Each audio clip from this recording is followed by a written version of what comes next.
السلام علیکم ورحمۃ اللہ وبرکاتہ۔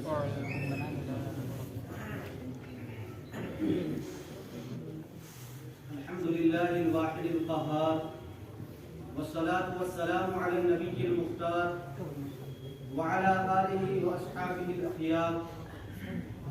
اما بعد۔ قابل صد احترام حضرات اساتذہ کرام، مہمانان اعزام اور رفقائے بزم، سب سے پہلے ہم اس خالق دو جہاں کی حمد و ثنا میں رب اللسان ہوتے ہیں جس نے باد صبا کو حسین تبسم، بلبل و قمری کو دلکش چہک، ماہ و انجم کو بے مثال چمک اور ہم حقیر ذروں کو تابندگی عطا کر کے فرحت و شادمانی کا حسین موقع فراہم کیا۔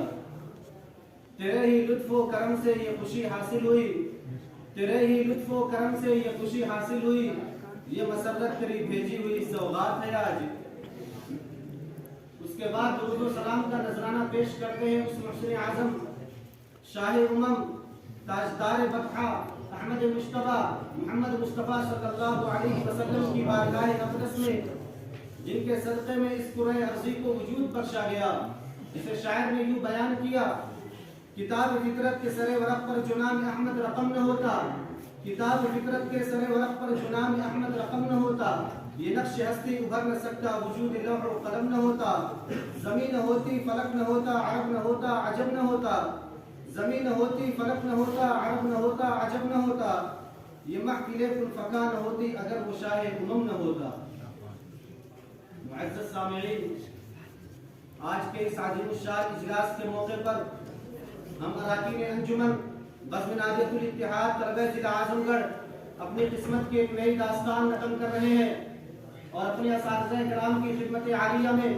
بصمیم قلب و جگر ہدیہ تشکر و امتنان پیش کرتے ہیں کہ انہوں نے اپنی عدیم الفرصتی اور شب و روز کی مشغولیات و مصروفیات کے باوجود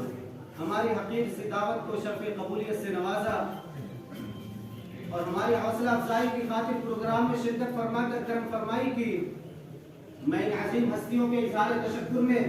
اپنی عاجزی کا اعتراف کرتے ہوئے بس یہی کہوں گا، تم نے کانٹوں پہ قدم رکھا گلستہ کر دیا۔ مہمانان عالی وقار،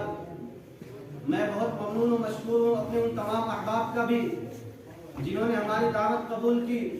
اور اپنے بہت سے ضروری اور امور و مشاغل کو ترک کر کے اس محفل کو زینت بخشی۔ ان کی آمد مسعود نے ہمارے اس پروگرام کے حسن کو دوچند کر دیا اور وہ ہماری خوشی میں برابر کے شریک رہے۔ ایک بار پھر ہم اراکین انجمن بزم نادیۃ الاتحاد طلبہ ضلع اعظم گڑھ اپنے تمام مہمانوں کا پرتپاک خیر مقدم کرتے ہیں، ان کے خدمت عالیہ میں ہدیہ تشکر و امتنان اور اہلا و سہلا مرحبا کا گلدستہ پیش کرتے ہیں، جنہوں نے ہماری درخواست کو قبول کر کے ہماری حوصلہ افزائی فرمائی۔ اس ذرہ نوازی پر بارگاہ عزتی میں بس یہی کہوں گا، فجزاکم اللہ احسن الجزاء فی الدارین، والسلام علیکم ورحمۃ اللہ وبرکاتہ۔